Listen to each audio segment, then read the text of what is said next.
तो चलिए दोस्तों शुरू करते हैं आंख मिचौली का दूसरा और अंतिम भाग।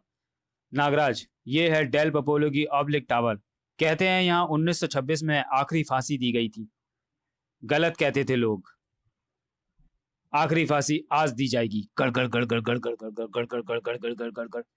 सेना की एक बड़ी टुकड़ी की तरह बास्तोने की फोर्स ने नागराज को घेर लिया था। घातक हमला, ताकतवर फोर्स, घातक हमला, सैकड़ों शिकारी। निशाना एक, नागराज। लेकिन नागराज खुद एक सेना है, हजारों विषधरों की सेना, जिनकी ताकत उसके जिस्म में बहती है, बेपनाह ताकत। लेकिन आज वो ताकतवर भी झेल रहा था बेशुमार प्रहार। इतने प्रहार की एक जख्म भरने से पहले 10 नए जख्म खा रहा था उसका जिस्म। कुछ पलों में ही आज लहूलुहान हो गया था नागराज। लेकिन चिढ़ते जिस्म, बहते लहू की परवाह जिसे नहीं, जिसे अपनी जान की कीमत पर भी आतंक का लहू सुखाना है, वही तो है नागराज। ऐसा लग रहा है जैसे सारी शारीरिक शक्ति चूस ली गई है। थकान हावी हो रही है, मस्तिष्क अचेतन हुआ जा रहा है। वाह नागराज वाह, खूब लड़ा तू।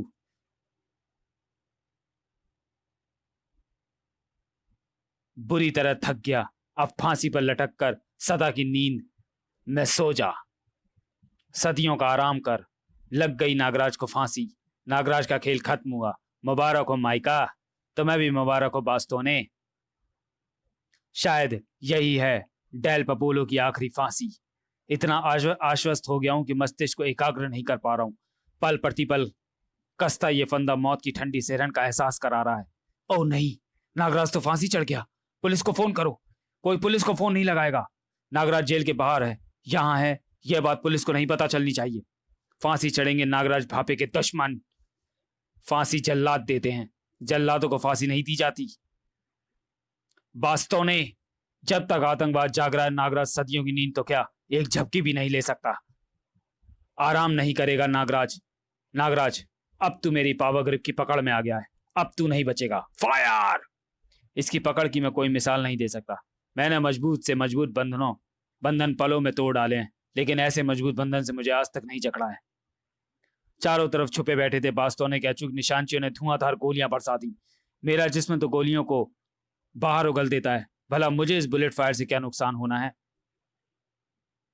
या होना है, क्योंकि हर पल मेरे शरीर में पैवस्त हो रही कई सौ गोलियां, हर पल नॉन स्टॉप।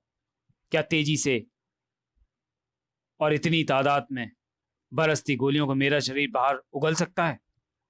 और तब क्या जब कोई अचूक गोली मेरे सिर से टकराने के लिए चली हो? उस गन का निशाना मेरा सिर ही है। समय रहते मेरी नजर उस पर पड़ गई, वरना आज मेरा सिर 2 टुकड़े हो जाना था। इनके अचूक निशानों के आगे मेरे सर भी बेबस हो गए। उफ, मैं सर्व सेना को मौत के मुंह में नहीं ढकेल सकता। नागराज, अब संभाल माइका का पावर किक। उफ, ऐसा लगा कि पेट से कोई ट्रक आ टकराया हो। ऐसे ताकतवर घूसे और दमदार किक मैंने आज तक नहीं खाए हैं। मैं होश खो रहा हूं। पावर फिस्ट का भी स्वाद चख।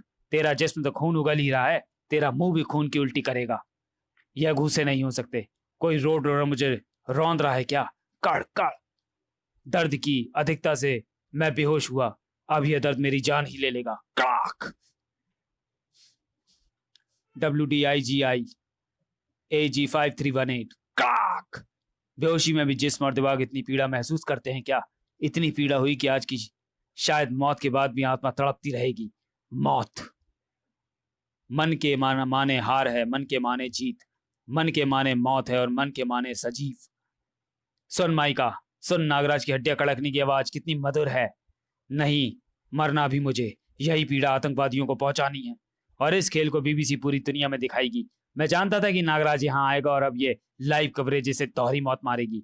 इस फुटेज को BBC पर देखने के लोग अपने अपने टीवी सेटों पर टूट पड़ेंगे।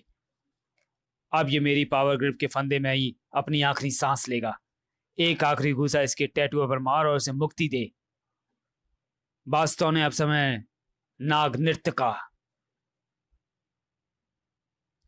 ये गई तेरी पावर ग्रिप तेरी बाजुओं के साथ, और वो गई तेरी लात घूसों की मल्लिका। पिरामिडों के रानी का जहर चखने के बाद अब पावर विहीन ही नहीं, जीवन विहीन हो गई। तेरे सभी अचूक निशानची मेरी सर्व सेना के कब्जे में हैं, जिन्हें मैंने सूक्ष्म रूप में उनके पास भेजा था। जब मुझे होश आया तो गोलीबारी बंद थी। मैं तो समझ गया, लेकिन तू ताकत के नशे में बहरा हो गया था शायद। बीन बजनी बंद होते ही नाग आक्रमण कर देता है बास्तों ने। यह है डेल पपोलो की आखिरी फांसी।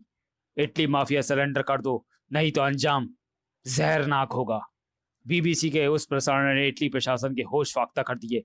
पूरी दुनिया के सामने उन निर्मम हत्याओं ने इटली की संवैधानिक प्रक्रिया पर प्रश्न चिन्ह लगा दिया था। प्रेसिडेंट भी सवालों के कटघरे में खड़े कर दिए गए। मिस्टर जेम्स स्पेयर, नागराज को लेकर अंतरराष्ट्रीय स्तर पर हमारी थू थू हो रही है। लानत है, हम एक आदमी को जेल में नहीं रख पा रहे। नागराज के सामने हमारा कानून तक मजाक बनकर रह गया है। यह देश की साख का सवाल बन गया है मिस्टर जेम्स स्पेयर। हमें इमीडिएट फैसला चाहिए नागराज की अगली ही पेशी पर। बीबीसी के फुटेज के आधार पर जिम स्पेयर ने मान लिया नागराज जेल से बाहर निकला है। नागराज की जमानत की अर्जी खारिज की जाती है। मैं डिफेंस को नागराज को निर्दोष साबित करने का आखिरी अवसर देता हूं, उसके बाद मैं फैसला दूंगा। Thank you your honour. मैं ये न कहना चाहती हूं कि नागराज किसी को गोली से नहीं मारता, वो सांपों या जहर का प्रयोग करता है। नागराज ने कैपो रेंगटो को नहीं मारा है। Objection your honour. इसलिए तो नागराज ने ऐसा कदम उठाया ताकि अदालती कार्रवाई में इसी मुद्दे को आधार बनाकर खुद को निर्दोष साबित करवा सके। Objection sustained your honour. मेरे पास एक चश्मदीद गवाह है जो यह साबित करने के लिए काफी है कि नागराज ने रेंगटो पर गोली नहीं चलाई, और वो गवाह है taxi driver Jhappi Singh. Mister Jhappi Singh, Rome में नागराज ने आपकी टैक्सी को हायर किया हुआ था। आपने घटनास्थल पर क्या देखा? और योनर, नागराज कह रहा था कि कैपो रेंगटो सरेंडर करने वाला है। मैं जब रेस्तरां पहुंचा तो मैंने देखा कि नागराज के हाथ में पिस्तौल है और वो कैपो रेंगटो पर गोली चला रहा है। नागराज ने कैपो रेंगटो की हत्या की है योर ऑनर। झप्पी सिंह, ये क्या कह रहे हो? Objection your honour. डिफेंस का अपना अहम गवाही जब सच बयान कर रहा हो तो इस केस में अब कुछ भी बाकी नहीं रह जाता। साबित हो चुका है कि नागराज हत्यारा है। अब इस मामले को और न लटकाया जाए योर ऑनर, बल्कि नागराज को उसके इस गुनाह के लिए फांसी पर लटकाया जाए। मैं हार गई। नहीं, उफ, ये नहीं हो सकता। नागराज चमत्कारी सर्वशक्तियों से लैस एक खतरनाक इंसान है। अदालत द्वारा बार बार आगाह करने के बावजूद भी नागराज जेल से बाहर निकलकर निर्दोष लोगों का खून बहाता रहा। नागराज पर हत्या का आरोप साबित हो चुका है और अब मैं फैसला सुनाता हूं। किस्मत का खेल, अपने खिलाड़ी भी इस खेल में विपक्षी बन जाते हैं। वाह री आंख में चौली, नागराज को फांसी होगी या नागराज करेगा 5वां शिकार। तो चलिए दोस्तों, वीडियो को यही समाप्त करते हैं और मिलते हैं नागराज की अगली कॉमिक्स 5वां शिकार में। तब तक के लिए धन्यवाद।